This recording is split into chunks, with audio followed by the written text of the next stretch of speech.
hakikatnya Indonesia dengan 200 juta penduduk mustahil untuk kita label sebagai negara yang tidak mempunyai bakat. Itu adalah mustahil.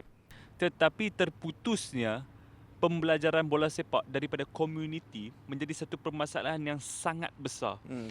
Dan untuk membaiki perkara tersebut, ia adalah satu pelan jangka panjang. Jadi apa yang PSSC boleh buat, apa yang Indonesia boleh buat, mereka dah cuba untuk lakukan. Cuba mempromosikan pemain muda dan juga cuba untuk memperkenalkan centralized training di setiap region dalam Indonesia. Itu adalah satu perkara yang biasa, sehingga kan pemain-pemain muda yang kita lihat sekarang ini, Rahmat Irianto berusia 22 tahun baru sudah pun menjadi ketua pasukan di Persebaya Surabaya, bukan di klub Liga 2 ya, dia di klub antara klub paling terbesar sekali di Indonesia, Persebaya Surabaya, dan juga ada beberapa komposisi. Ketika skuad ini diumumkan Kish, AFF Suzuki, dan aku lihat pemain yang bernama Asnawi dilantik sebagai timbalan ketua pasukan, Vice captain, kan? Umur masih 22-23. Itu sudah cukup untuk menunjukkan Indonesia bersedia untuk era baru timnas. Kan? Sebelum ini tidak ada kata putus yang betul-betul menjadi satu pelancaran umum. Tidak ada. Tidak ada yang katanya okey, kita akan rebuild timnas bermula dengan satu crop pemain yang tidak pun public kenali, tidak pun orang awam kenali, seperti nama-nama yang ada sekarang. Tetapi itu yang terjadi dan itu yang berhasil, sehingga kan satu persembahan heroik bertemu dengan pasukan Vietnam, seolah-olah walaupun Vietnam menguasai 71% perlawanan, tapi aku struggle untuk betul-betul mengingati satu ketika dalam perlawanan tersebut di mana pemain-pemain Indonesia menunjukkan tanda-tanda bahawa mereka mula mengalah. Tidak ada sama sekali. tidak ada langsung. Aku berminat dengan nama pemain yang hang sentuh tadi tu. Asnawi satu, tetapi Rahmat Irianto tu. Wow, Rahmat Irianto. Rahmat Irianto, Faiz, adalah pemain yang paling menarik perhatian aku setakat ini. Sebelum ini ada seorang lagi nama. Nama pemain tersebut adalah Braif Fatari. Tetapi Braif Fatari tidak ada dalam skuad AFF Suzuki Cup. Tetapi dia adalah pemain muda yang sudah pun mula menunjukkan potensi dan juga kebolehan bersama skuad utama Persija Jakarta. Aku kenal Braif Fatari ni pun sebab 2 tahun lepas masa lockdown aku main Football Manager, jadi manager Persija. Time tu dia play muda dalam team tu. Dia jadi manager Persija masa tu. Manager Persija. Aku beli ada Safawi. Masalah gaji? Tak ada. Aku beli Safawi. Left flank aku Safawi, right Rico Simanjuta, number 10 aku Braif Fatari. 17 tahun, 18 tahun dalam game tu, and he was the best player in the team. So aku macam, siapa Mamat ni kan? Beberapa bulan selepas aku main game tu, dia melakukan penampilan dalam Piala Menpora bersama Persija Jakarta. Dan di pentas final Piala Menpora, dia menjaringkan gol menentang Persib Bandung. Dan bulan 5 lepas, dia juga melakukan debut bersama national team, bersama timnas Indonesia. Pemain yang sangat diminati oleh Shin Tae-yong, tetapi mungkin tidak dibawa masuk ke sini kan, AFF Suzuki. But berbeza dengan Rahmat Irianto ni, Faiz, dia at the age of 22, kalau umur kau 22 dan engkau menjadi kapten Persebaya Surabaya, itu bermakna engkau ada jati diri yang kuat.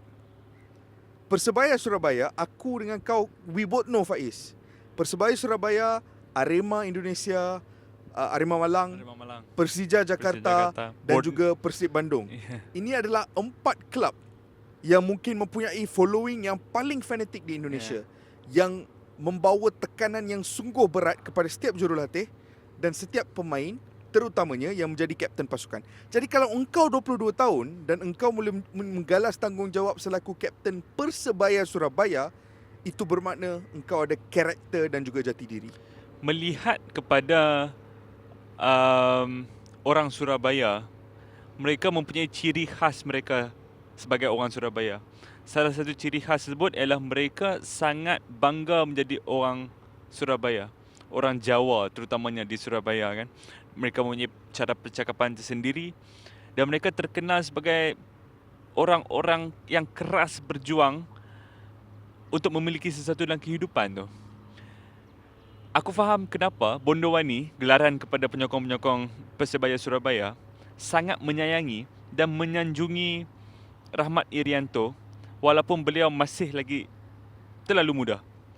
Kerana Rahmat Irianto menjadi satu representasi, menjadi satu simbol yang mewakili kota Surabaya melalui Persebaya Surabaya. Yeah.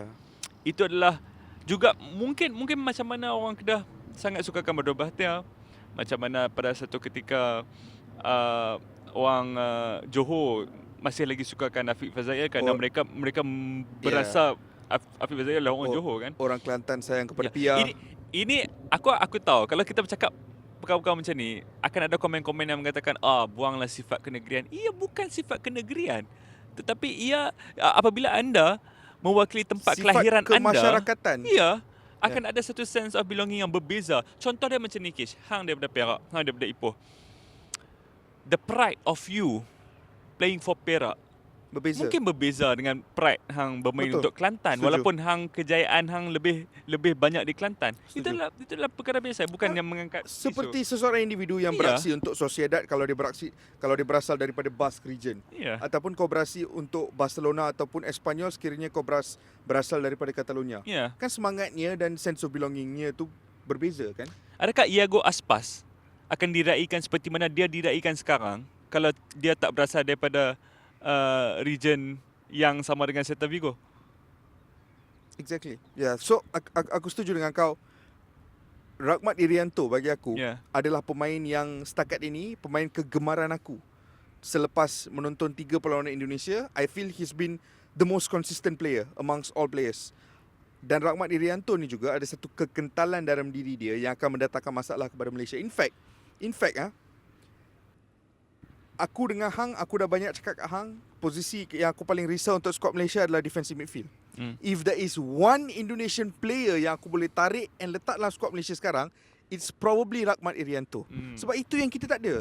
Kita tak ada seorang tough tackling, aggressive player with a lot of heart and soul seperti Rahmat Irianto. Dan aku rasa pertemuan pada 19 November ni akan menjanjikan an incredible battle in midfield lah.